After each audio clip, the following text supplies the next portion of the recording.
Hi, welcome to Scathingly Brilliant Idea. I'm Nancy, and today I'm going to go through the inks that I purchased at the St. Louis Pen Show.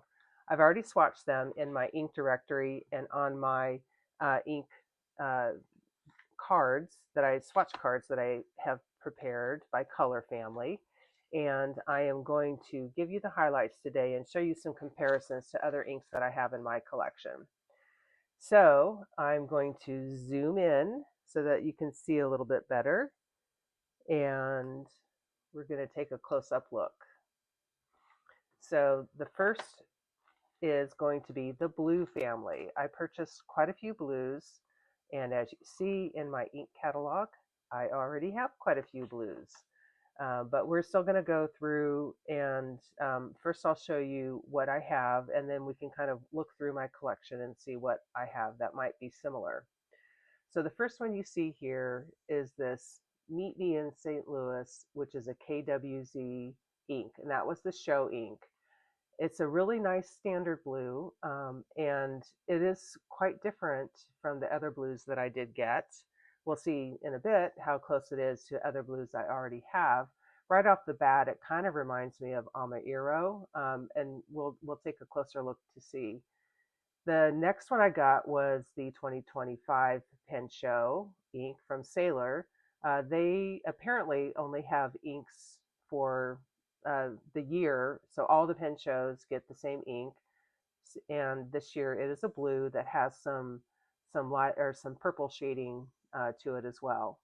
And then I finally picked up the Amarillo Stationery quad of inks that he had in Chicago. I missed them in Chicago. I saw a lot of people had swatched them and it looked really pretty. And so I have swatched it here.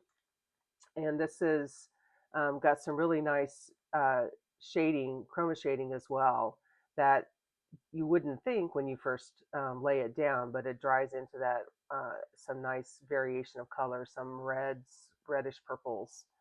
And oh, by the way, this is a Galen Leather Company Everyday book. The next blue ink I got was this Akkerman for number 4 Nassaus Bleuw. Nassau blue is what I'll call it. And it's kind of a purpley blue. It's really pretty, has some subtle shading to it as well.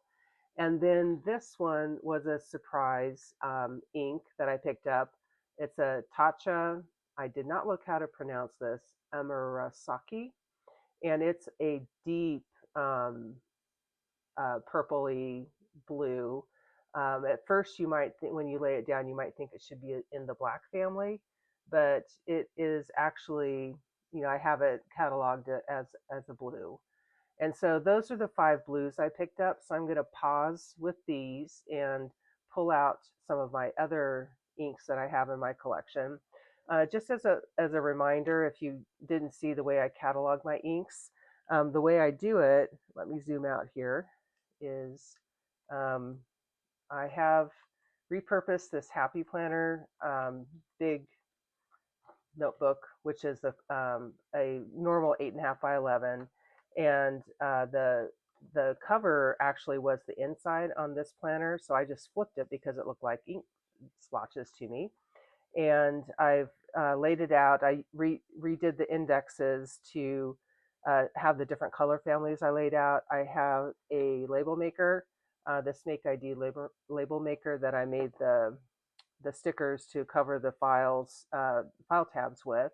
And then I have it laid out by properties. So I have these dots, color dots. What are they called?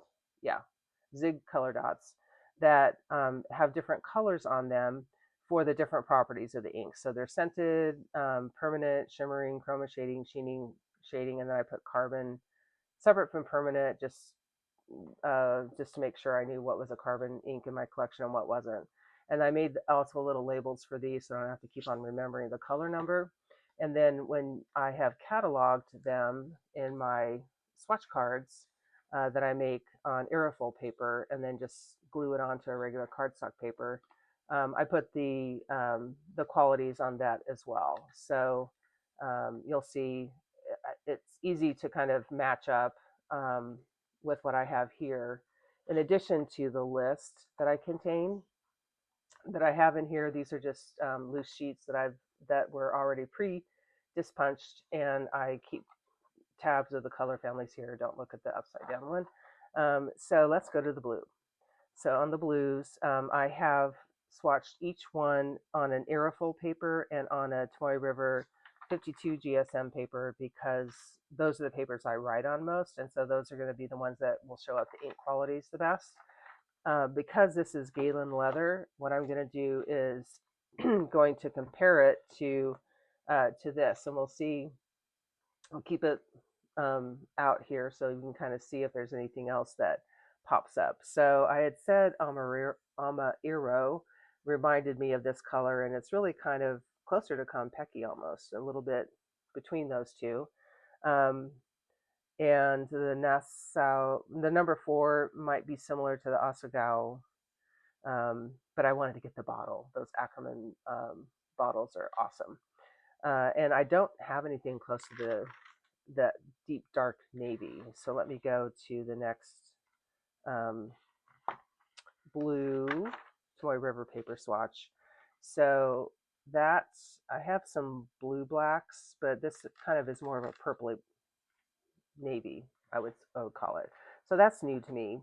And let's just see what else I have. Oh, these are what they swatched like on Aerofil paper. So I'll leave it here so you can kind of see.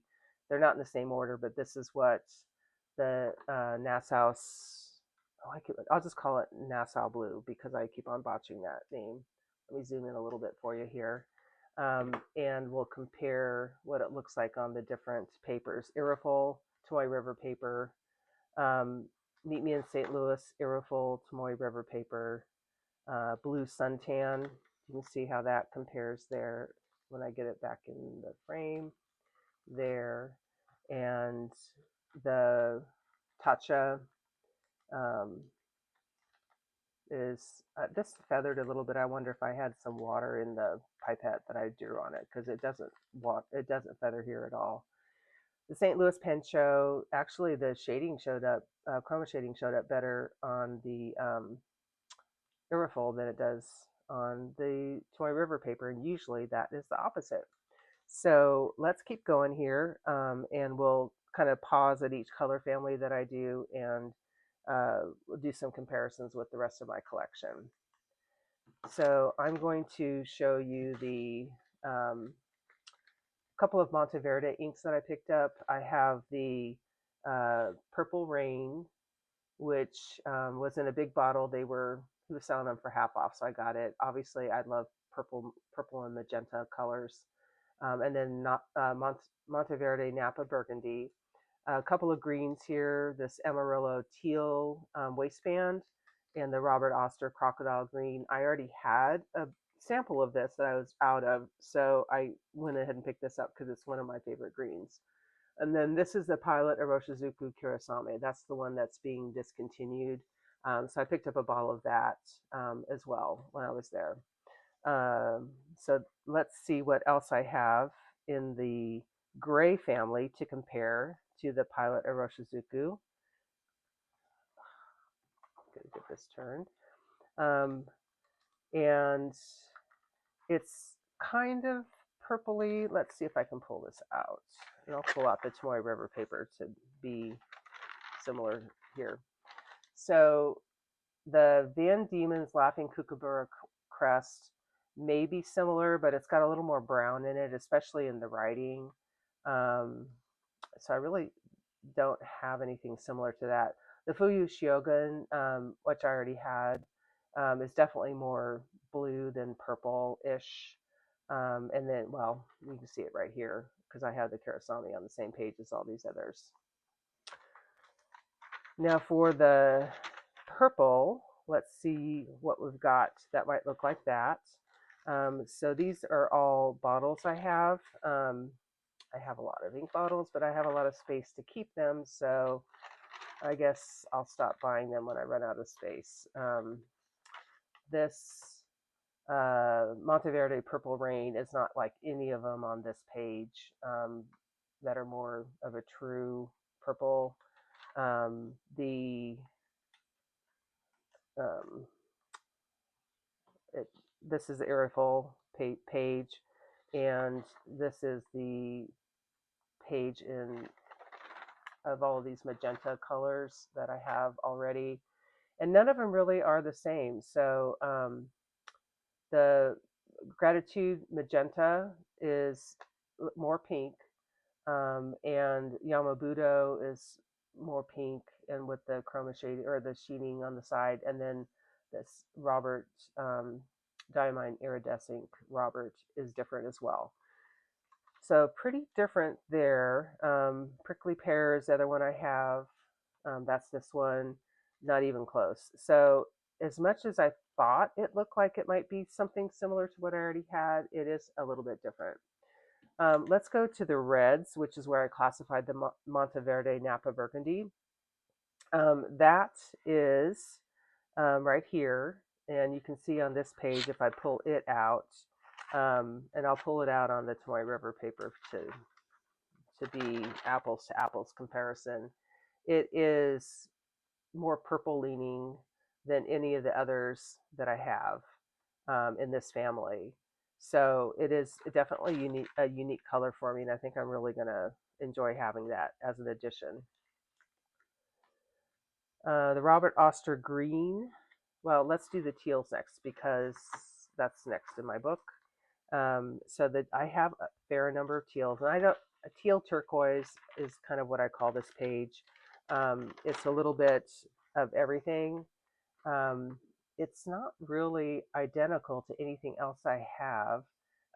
So I have all of these different colors, and they each have their own little spin and don't really look at all like the teal waistband. So that's a unique property or a unique ink for me. Here's the rest of my teals.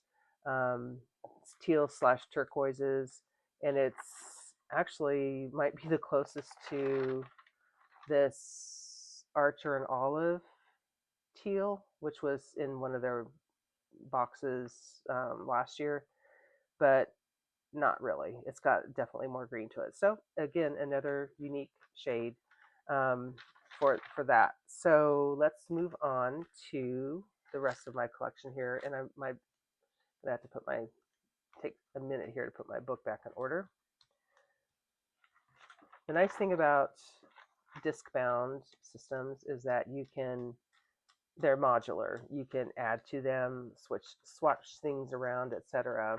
But you do have to be careful when you pull in and out, especially with this thinner paper, so that you're pulled straight up on it and don't rip the disc punches. But I already had the disc punch, I already had the book. I just bought the A4 paper and trimmed it to 8.5 by 11, and I'm good to go. As you see, I also picked up quite a few browns, yellows, oranges. So I wanted another Atramentis ink, a document ink. I have the black that I keep permanently inked in my Pilot Falcon. But I love browns. I love sepia browns as well. So I picked up this, and I have yet to put it in a pen to see how it behaves, but I plan to keep a pen permanently inked in this as well. And then I also finally got KWZ Smells Like Coffee and Honey, which are two popular inks from them. And really, it's kind of interesting when you see these swatched together. Sailor Kansas was a new ink that they had at the show. It was so new, in fact, that they didn't even have a label on the bottle or the box. I had to write down my name, and she's going to send it to me. But I live in Kansas, so I had to get it. But look how similar that is. Almost identical sheening as well, or shading rather, as well. But I got a lot of it now because that's a big bottle and that's the regular bottle. And look at this Toasty Joggers from Amarillo Stationery. Is that not divine? I mean, that is just such a super base color, and then it shifts into all these different chroma shading. And that's going to be a lot of fun.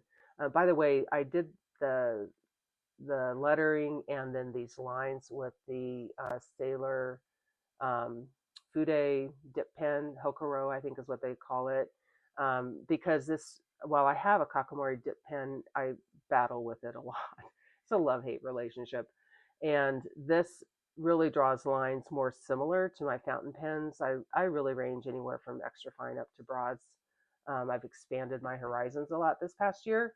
And so this, I think, gives you a better idea of how it's going to lay down in a pen using that particular nib or dip pen. This is a new KWZ firecracker. It is a new glitter ink, um, and they supposedly the shimmer in this is pretty well behaved. It's evenly distributed. It stays uniform. It's not one that's going to give you a lot of problems. And I just love the way that this shifts between, the gold and then with the base of the orange, and it's July, so firecracker, right? And then Amarillo Stationery. I I don't know if it's supposed to be orange kicks or orange kicks, like Texan would say it. Um, I don't even know. I don't mean to offend anybody, but whatever this is, it's pretty. I like it. It's kind of more of a reddish orange, I would say. And then I got Pilot Iroshizuku YuYake separately. I think I got that actually after the show, but I swatched it at the same time as all these others.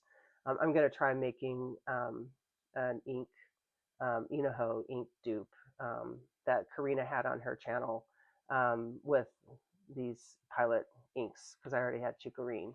So let's now go back to my browns, my yellows, and my oranges and see what I have that might be similar to some of these colors. So I have um, the Fuyugake Tangerine Chicken Coop Firebox Brilliant Brown, which I swear it started off as brown and it now just looks downright orange. Um, Honey Burst from Diamine. I have Orange Indian from Erbon, and I finally got Warringal the Star Child.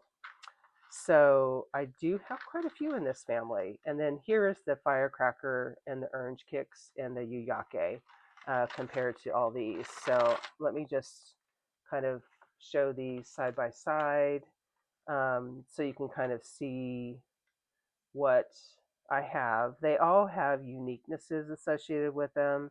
Um, I don't know that they're all that distinct from one another. I mean, a lot of them are, but um, I I am still going to enjoy them. Because the other thing I've been doing too is playing a little bit with painting with fountain pen ink, so it's a lot of fun. Let me see where the yellows are. And did I pass the browns already? The yellows. So here's the yellows. So Ombre de Birmanie is lighter. It's more of a golden yellow than any of these here. There's the Toasty Joggers, the Sailor Kansas, and the KWZ. This is on Iriful. They do look very similar on Iriful too, so I ended up with a dupe there. This Taccia Tain is kind of a love-hate relationship. I put it in yellow. It's kind of a greenish yellow, but it's a very wet ink for me. At least the bottle I have is. Let's see what else I have here. That might be it because, yeah, that's it for the yellows. And so let me find the browns, and that will be the last thing that we want to do a comparison with. Don't know if you have any different inks that you think these look like. This is the brown family, and let me get that in better. This is I have Desert Burst, which is different than Smells Like Coffee or Atramentis Sepia Brown. Lee Dete, now they're all a little bit differently, a little bit different. Brune Eiffel, I love browns too, as you can tell.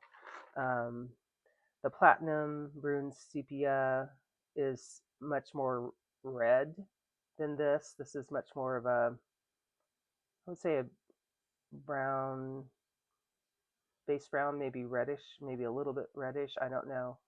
Wilting Thicket is gorgeous. It's one of these colors where some of these you don't know where to park them. They like this looks green. The shading part looks green, and the writing looks a little green, but then it has this kind of brown undertone. So some of these I stick in the color family that I think they belong to it when I swatch them, and then I may end up changing them around. Um, but Cornfield is one I got recently too, and that's very pretty. Um, but this kind of, well, it came out really much darker on the Iroquois, didn't it? Let me scoop this up so you can see it. Um, so I'm excited to try that out. So um, I think that's all I wanted to cover today.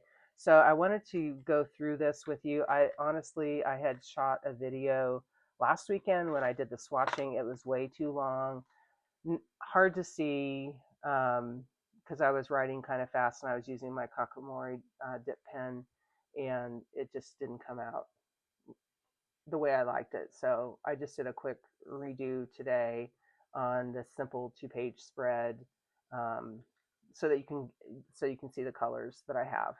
I have more than enough ink to last a lifetime. I'm happy to share if anybody wants samples of anything that you've seen in my collection. I'm happy to mail it to you. Just let me know. Um, my next set of videos is going to be a exploration on things that I have on in my collection, stationery accessories, books, pens, all kinds of things that I have accumulated but not appreciated nearly enough. Some have never even used.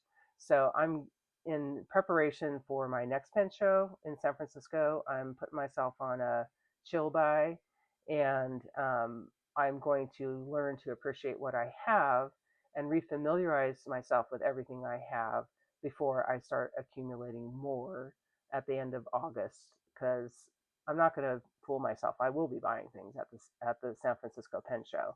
I just want to be thoughtful about what I get. So hope you look forward to seeing that, and I'm going to try new challenges every week and see what I do about using up my stash and appreciating things that I already own. Until then, take care.